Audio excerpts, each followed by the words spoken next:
Hello everyone. अगर आप super TET 2020 की तैयारी कर रहे हैं तो आप लोग बिल्कुल सही जगह पे हैं। ये मेरे 16 डेज़ चैलेंज की सीरीज़ चल रही है। आज 6th डे है और इससे पहले डेज़ की वीडियो मेरे चैनल पर शॉर्ट्स के रूप में उपलब्ध है। तो मैंने सोचा है क्यों ना सबका एक साथ ना लॉन्ग वीडियो बनाती हूँ, सारे सब्जेक्ट एक साथ कंबाइंड हो जाएंगे। ऐसे शॉर्ट्स में कब तक देखेंगे। ठीक है, तो चलिए स्टार्ट करते हैं। आज का हमारा पहला सब्जेक्ट रहने वाला है हिंदी। तो चलिए स्टार्ट करते हैं। तो इसमें आज का हमारा टॉपिक है शब्द रूप। इसकी परिभाषा है, वाक्य में प्रयुक्त शब्द अपने कार्य और रूप के आधार पर जिस रूप में प्रयोग किए जाते हैं उन्हें शब्द रूप कहते हैं।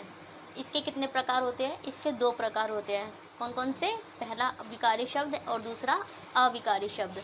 विकारी शब्द वो होते हैं जिनके लिंग, वचन, पुरुष, कारक या काल के अनुसार बदल जाते हैं, उन्हें विकारी शब्द कहते हैं। जैसे लड़का, लड़के, अच्छा, अच्छे, पहना, पहने। ठीक है, ये सब होता है। और अविकारी शब्द कौन से होते हैं? जिन शब्दों के रूप कभी नहीं बदलते उन्हें अविकारी शब्द कहते हैं। जैसे कि आज, यहाँ, तथा, अरे। ठीक है, तो ये आपको याद रखना है। रूप बदलता है किसका? विकारी शब्द का। और रूप नहीं बदलता है किसका? अविकारी शब्द का। चलिए अब थोड़ा विकारी शब्द को जान लेते हैं। विकारी शब्द क्या होते हैं, कौन से होते हैं, कितने प्रकार के होते हैं? ये 4 प्रकार के होते हैं। फर्स्ट, संज्ञा। संज्ञा के बारे में मोस्टली तो हम सब जानते हैं, फिर भी पढ़ लेते हैं। किसी व्यक्ति, स्थान, वस्तु या गुण, भाव के नाम को संज्ञा कहते हैं। जैसे कि राम, दिल्ली, पुस्तक, ईमानदारी। ये सब क्या है? संज्ञा के उदाहरण हैं। नंबर 2, सर्वनाम। जो शब्द संज्ञा के स्थान पर प्रयुक्त होते हैं उन्हें सर्वनाम कहते हैं। उदाहरण है इसके मैं, तुम, वह और यह। ठीक है। नेक्स्ट, थर्ड है विशेषण। जो शब्द संज्ञा या सर्वनाम की विशेषता बताते हैं उन्हें विशेषण कहते हैं। अच्छा, सुंदर, बड़ा, मीठा। फोर्थ इज क्रिया। जिस शब्द से किसी कार्य का करना, होना या घटना प्रकट हो उसे क्रिया कहते हैं। जैसे पढ़ना, लिखना, खेलना, सोना। ये सब क्या है? क्रिया हैं। ठीक है, ये सब हमारे विकारी शब्द हैं। और अब हम जानेंगे अविकारी शब्दों के बारे में। अविकारी शब्द भी 4 प्रकार के होते हैं। फर्स्ट, क्रिया विशेषण। जो शब्द क्रिया की विशेषता बताते हैं उन्हें क्रिया विशेषण कहते हैं। जैसे कि कोई काम हो रहा है, उसको हम बता रहे हैं कि हाँ कार्य कैसे हो रहा है, धीरे धीरे हो रहा है, शीघ्र, आज, यहाँ, ऐसे। संबंध बोधक। जो शब्द संज्ञा या सर्वनाम का संबंध दूसरे शब्द से बताते हैं उन्हें संबंध बोधक कहते हैं। जैसे के, से, पर, तक। ठीक है। थर्ड, समुच्चय बोधक। जो शब्द 2 शब्दों, वाक्यों या पदों को जोड़ते हैं उन्हें समुच्चय बोधक कहते हैं। जैसे कि और, तथा, लेकिन, अथवा। फोर्थ वन इज विस्मयादि बोधक। जो शब्द अचानक उत्पन्न हुए हर्ष, शोक, आश्चर्य या अन्य भावों को प्रकट करते हैं उन्हें विस्मयादि बोधक कहते हैं। जैसे कि अरे, वहाँ, हाय, हुए, ओ। इंग्लिश में होता है ना एक्सक्लेमेशन, वो होता है। ठीक है, चलिए अब इसके MCQs स्टार्ट करते हैं। क्वेश्चन नंबर 1, जिन शब्दों के रूप, लिंग, वचन, पुरुष, कारक या काल के अनुसार बदलते हैं उन्हें क्या कहते हैं? क्या कहते हैं? अब ये भी बताया था ना, क्या बोलते हैं? बी, विकारी शब्द। क्वेश्चन नंबर 2, निम्न में से कौन सा विकारी शब्द है? तथा, और, राम, अरे। The answer is C, Ram. अभी मैंने इसमें आंसर लिख दिए हैं। नेक्स्ट वीडियो में मैं कोशिश करूँगी कि आंसर ना लिखूँ और आप लोगों को आंसर बताने का टाइम दूँ। ठीक है। नंबर 3, निम्न में से कौन सा अविकारी शब्द है? सी, आंसर इज सी, और। क्वेश्चन नंबर 4, मैं, तुम, वह किस शब्द भेद के उदाहरण हैं? आंसर इज बी, सर्वनाम के उदाहरण हैं। अच्छा, सुंदर, बड़ा किसके उदाहरण हैं? ये किसके, ये हम विशेषता बता रहे हैं ना किसी की, तो ये किसका उदाहरण, किसका है? ये सी, विशेषण का। 6, पढ़ना, लिखना, खेलना किस शब्द भेद के उदाहरण है? ये अभी बताया था कि ये सब क्या होती हैं? क्रिया होती हैं। 7, धीरे, शीघ्र, यहाँ किसके उदाहरण हैं? ये हैं क्रिया विशेषण के उदाहरण।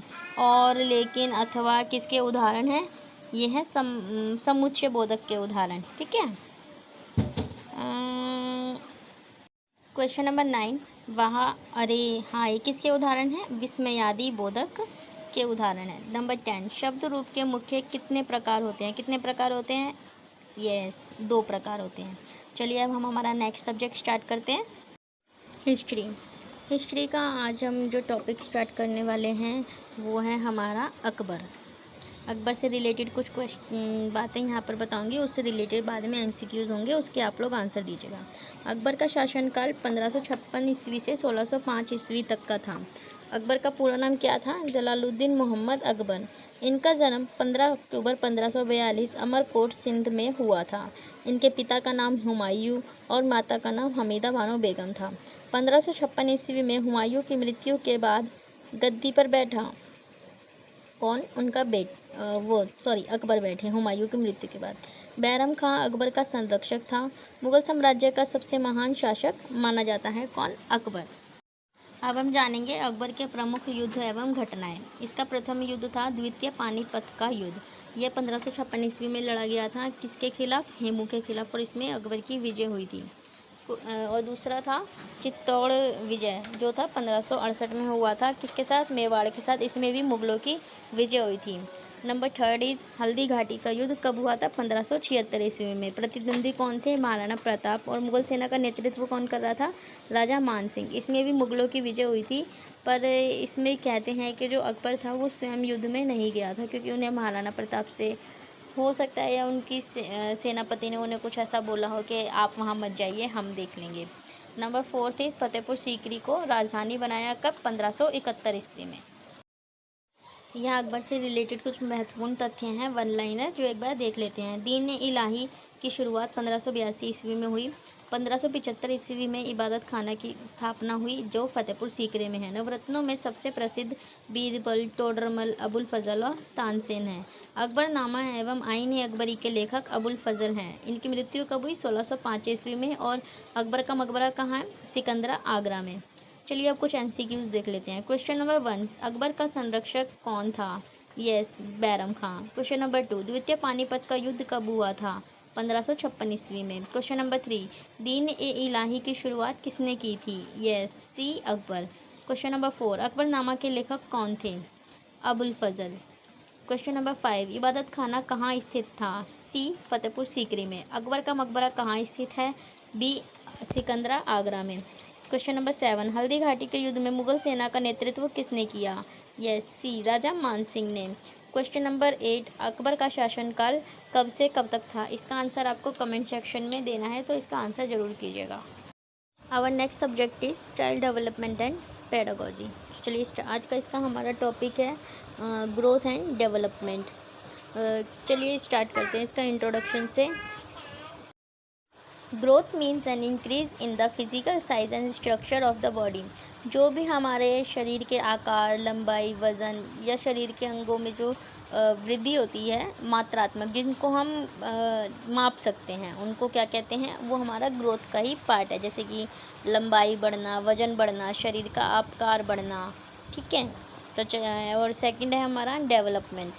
Development means overall changes in physical, mental, emotional, social and language abilities of a person. ये जो हमारा विकास होता है शारीरिक, मानसिक और संवेगात्मक, सामाजिक और भाषाई क्षमताओं में गुणात्मक परिवर्तन दिखाता है। और हमारा ग्रोथ क्या था? वो सिर्फ शारीरिक दिखा रहा था, और यहाँ पर डेवलपमेंट में क्या है? ये ऑल डेवलपमेंट है, ऑलराउंड डेवलपमेंट है। इसके क्या एग्जाम्पल हो सकते हैं? जैसे कि बोलना सीखना, समस्या समाधान करना, या फिर सामाजिक समायोजन, ठीक है। यहाँ से आपके एग्जाम में बहुत सारे क्वेश्चन बनते हैं वृद्धि एवं विकास के डिफरेंस से। नंबर 1 डिफरेंस क्या है? नंबर 1 डिफरेंस है इनमें जो चेंज होता है वो ग्रोथ में क्या होता है? मात्रात्मक परिवर्तन होता है, और डेवलपमेंट में गुणात्मक एवं मात्रात्मक दोनों होते हैं। ग्रोथ ओनली फिजिकल होती है, और डेवलपमेंट संपूर्ण व्यक्तित्व का विकास होता है। ग्रोथ में लंबाई एवं वजन को मापा जा सकता है। डेवलपमेंट में व्यवहार एवं क्षमताओं को आंका जा सकता है। लिमिटेड प्रोसेस होता है ग्रोथ एंड क्या कहते हैं? डेवलपमेंट हमारा कंटिन्यूस प्रोसेस है, मतलब सतत प्रक्रिया है। ग्रोथ बाहरी परिवर्तन है, जबकि डेवलपमेंट इंटरनल और बाहरी दोनों हैं। ईजी टू मेज़र, ग्रोथ को आसानी से मापा जा सकता है, बट डेवलपमेंट को हम ईजीली नहीं माप सकते। ग्रोथ डिपेंड करती है वंशानुक्रम पर, और हमारा जो डेवलपमेंट है वो वंशानुक्रम एवं वातावरण दोनों पर निर्भर करता है, हेरिडिटी एंड एनवायरनमेंट बोथ। इसके ग्रोथ के एग्जांपल्स हैं हमारे height and weight and development के मैं आपको पहले बता चुकी हूँ, intelligence, language, social skills, growth, it is a part of development. जो ग्रोथ है वो डेवलपमेंट का एक पार्ट है, और डेवलपमेंट ये है, इसमें वृद्धि भी सम्मिलित है। ठीक है, इसमें भी वही सब लिखा है डेवलपमेंट और ग्रोथ के बारे में। और इस जैसे कि कुछ प्रिंसिपल्स होते हैं कि विकास एक सतत प्रक्रिया है, विकास एक निश्चित क्रम का पालन करता है, विकास सामान्य से विशिष्ट की ओर होता है, विकास सिर से पैर की ओर होता है, जैसे जिसको इंग्लिश में क्या बोलते हैं, सेफेलोकोडल कहते हैं। जैसे बच्चे का पहले सर का विकास होता है, धीरे धीरे धीरे धीरे सारे बॉडी के पार्ट्स बनते हैं। विकास केंद्र से बाहर की अंगों की ओर होता है, जो कि प्रॉक्सिमेडिस्टल होता है। पहले केंद्र का होगा, देन उसके आसपास फिर बाहर का होगा। इसको निकट दूर सिद्धांत भी कहते हैं। विकास की गति प्रत्येक बालक में भिन्न होती है, अलग अलग होती है, जो कि इंडिविजुअल डिफरेंसेस सुना होगा आप लोगों ने। विकास वंशानुक्रम एवं वातावरण दोनों का परिणाम है। विकास के सभी आयाम एक दूसरे से जुड़े होते हैं। यहाँ पर मैंने कुछ इंपॉर्टेंट साइकोलॉजिस्ट और उनके बात वो कोटेशंस दिए हैं, चलिए एक बार पढ़ लेते हैं। Elizabeth B Hurlock, development is a continuous process from conception to death. विकास गर्भाधान से मृत्यु तक चलने वाली सतत प्रक्रिया है।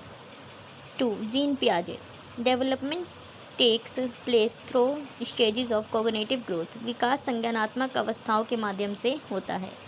Third one is Arnold Gesell, maturation is the basis of development. परिपक्वता विकास का आधार है। Fourth, Lev Vygotsky, social interaction plays an important role in development. सामाजिक अंतःक्रिया विकास में महत्वपूर्ण भूमिका निभाती है। Fifth, Erik Erikson, personality developments through psychological stages. व्यक्तित्व का विकास मनोसामाजिक अवस्थाओं के माध्यम से होता है। Six, Lawrence Kohlberg, moral development across in stages. नैतिक विकास विभिन्न चरणों में होता है। हमारी आने वाली वीडियो में भी हम इन सब के बारे में पढ़ेंगे। जीन पियाजे, लेव वाइगोत्स्की, एरिक एरिक्सन के 16 जो उन्होंने दिए थे, एंड लॉरेंस कॉलबर्ग, इनका मॉरल डेवलपमेंट डिलेमा, ये सब हम हमारी आने वाली वीडियोज़ में पढ़ेंगे। चलिए अब नेक्स्ट देखते हैं हमारा। यहाँ पर मैंने कुछ वन लाइनर एग्जाम्पल पर से ऐड कर दिए हैं, ये आप लोग देख लीजिएगा। ठीक है, अब हम इस टॉपिक से रिलेटेड थोड़े MCQs कर लेते हैं। क्वेश्चन नंबर 1, वृद्धि मुख्य रूप से किस प्रकार के परिवर्तन को दर्शाती है, बताइए। यस, क्वांटिटेटिव चेंजेस को। क्वेश्चन नंबर 2, विकास की शुरुआत कब से होती है। यस, गर्भाधान से ही शुरुआत हो जाती है, this is C, conception. Question number 3, कौन सा सिद्धांत बताता है कि विकास सिर से पैर की ओर होता है, कौन सा बताता है। यस, सेफेलोकोडल। विकास गर्भाधान से मृत्यु तक चलने वाली एक सतत प्रक्रिया है, ये किसका कथन है। यस, एलिजाबेथ डी हरलॉक का। Growth is mainly part of किसका क्या दिखाता है ये हमको, ग्रोथ फिजिकल डेवलपमेंट दिखाता है। क्वेश्चन नंबर 6, विकास मुख्य रूप से किसके प्रभावित होता है। सॉरी, यहाँ पे ना मुझे बहुत छोटा छोटा दिख रहा है, तो मैं उसको वॉइस ओवर नहीं कर पा रही, आप थोड़ा प्लीज़ पढ़ लीजिएगा। यस, विकास किसको प्रभावित करता है, heredity and environment. Question number 7, कौन सा सिद्धांत बताता है कि विकास शरीर के केंद्र से बाहर की ओर होता है। यस, प्रॉक्सिमेडिस्टल प्रिंसिपल बताता है। क्वेश्चन नंबर 8 इज़, आप लोग ना ये देख लीजिएगा, मुझे बहुत ही धुंधला दिखाई दे रहा है, आप जब स्क्रीन पे देखेंगे तो आपको साफ दिखाई देगा। ठीक है, our next subject is English. तो आज हम इंग्लिश में करने वाले हैं ग्रामर का रूल 4। इससे पहले के रूल्स मैंने मेरे चैनल के शॉर्ट्स में अपलोड कर दिए हैं, आप लोग देख सकते हैं। रूल नंबर 4 क्या कहता है कि टेंस का सीक्वेंस क्या होना चाहिए। तो ये बोलता है, if the main clause is in the past tense, the subordinate clause should also be in the past tense. अगर मेन क्लॉज पास्ट टेंस में होगा तो सबऑर्डिनेट क्लॉज भी पास्ट टेंस में होगा। जब तक वो एक यूनिवर्सल ट्रूथ, साइंटिफिक फैक्ट या जनरल ट्रूथ ना हो, तब तक हमको ये पास्ट टेंस में ही रखना है। और अगर यूनिवर्सल ट्रूथ होगा तो जो पास्ट टेंस में होगा उसको हम प्रेजेंट टेंस में चेंज कर सकते हैं। ठीक है, यहाँ पर हम कुछ एग्जाम्पल्स देख लेते हैं। He said that he was tired.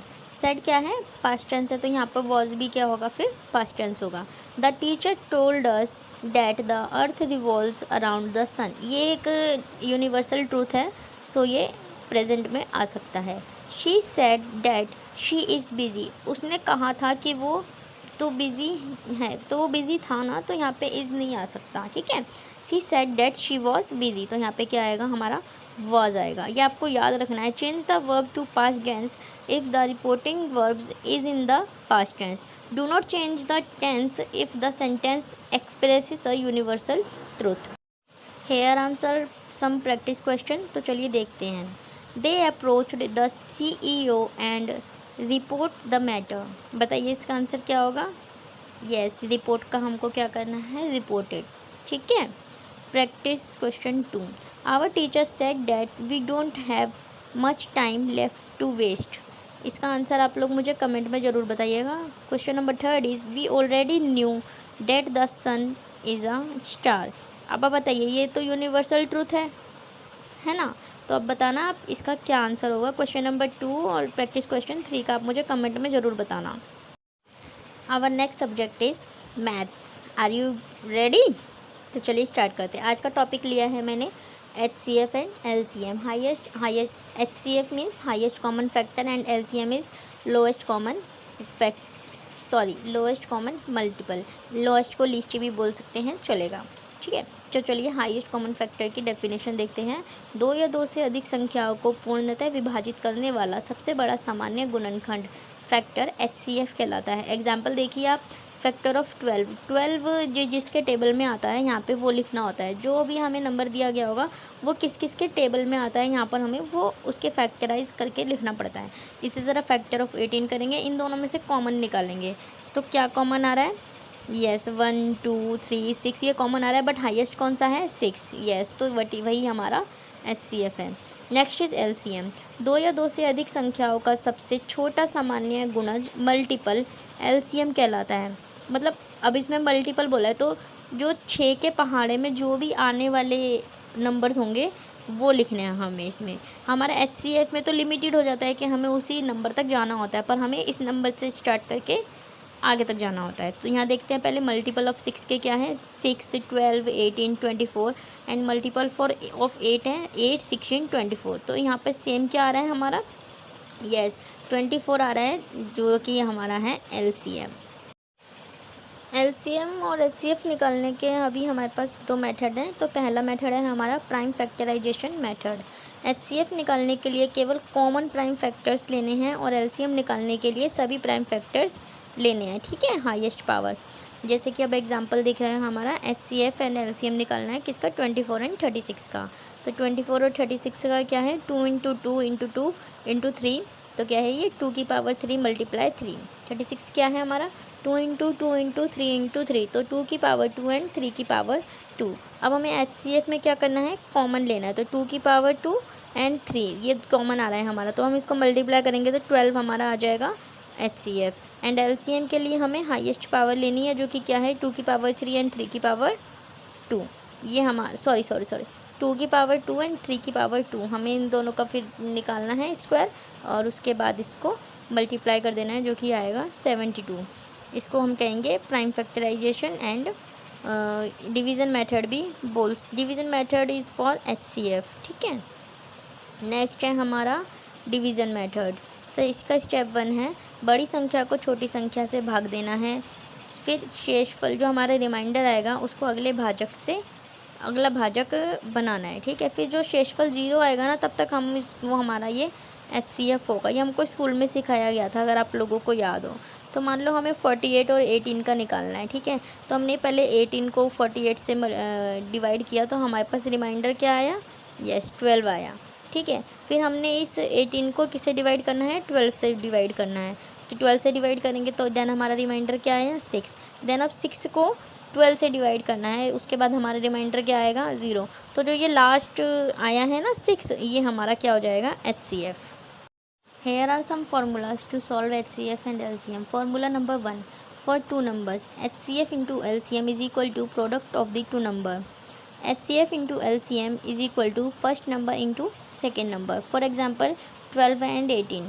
तो HCF हम मान लेंगे, इसको क्या मान लेंगे, इसका HCF क्या है हमारा 6 एंड LCM क्या होगा 36। सो फिर हमको इसको 6 × 36 इज इक्वल टू 12 × 18। तो हमारा आंसर क्या आ गया, yes 216। Formula 3, formula second, if HCF and LCM are known. अगर हमें HCF और LCM पहले से पता है तो ये हमारा फॉर्मूला क्या रहेगा, first number multiply second number is equal to HCF multiply LCM। जैसे कि एग्जांपल नीचे दिया हुआ है, आप यहाँ पर देख सकते हैं। फॉर्मूला नंबर थर्ड, फॉर को प्राइम नंबर, अगर हमारे नंबर्स जो कि हैं वो को प्राइम है इन, तो HCF क्या आएगा हमारा 1, देन LCM क्या आ गया है, प्रोडक्ट ऑफ दी नंबर हमारा क्या होगा, वो LCM होगा। ठीक है, तो आप लोग यहाँ पर मैंने इसके इम्पोर्टेंट फैक्ट्स और क्विक रिवीजन बॉक्स दिया हुआ है, आप लोग यहाँ से देख लेना। यहाँ पर मैंने कुछ LCM HCF के MCQs दिए हुए हैं, आप लोग वीडियो पॉज करके इनको अपनी नोटबुक में ज़रूर सॉल्व करें और इनके आंसर मुझे कमेंट बॉक्स में ज़रूर बताएं। तो चलिए अब स्टार्ट करते हैं हमारे आज के करंट अफेयर। आज है डेट 6 अगस्त 2026। माफ़ करना साथियों, इसमें डेट गलत डल गई है, सो आप प्लीज़ करेक्ट कर लीजिएगा। नंबर 1, 5 अगस्त 2026 को भारतीय रिजर्व बैंक की मौद्रिक नीति समिति ने नीतिगत रेपो दर 5.25% पर यथावत रखी। सेकेंड, गृह मंत्रालय ने लू और आकाशीय बिजली को अधिक सूचित प्राकृतिक आपदाओं की सूची में शामिल किया है। इसका मतलब ये है कि वो लोग अब उनको जो भी उनका वो देना होगा खर्चा वगैरह वो दे सकेंगे, लू और आकाशीय बिजली से जिनकी भी डेथ वगैरह होती हैं उनको। Third, BWF para world circuit Brazil para badminton international 2026 की पदक तालिका में भारत प्रथम स्थान पर रहा। नंबर 4, दिवंगत डॉक्टर DY पाटिल का संबंध शिक्षा एवं समाज सेवा से था। नंबर 5, महाराष्ट्र सरकार ने एनालॉग और डेयरी पनीर खाद्य पदार्थों के निर्माण एवं बिक्री पर 1 वर्ष का प्रतिबंध लगाया है। मैं कहती हूँ ये 1 वर्ष का क्यों लगाया है, जब गलत चीज़ बन रही है तो उसका प्रतिबंध ही लगाना चाहिए ना, फिर उसको सही करके बनाओ, और बेहतर यही होगा कि आप लोग अपने घर पे बनाइए।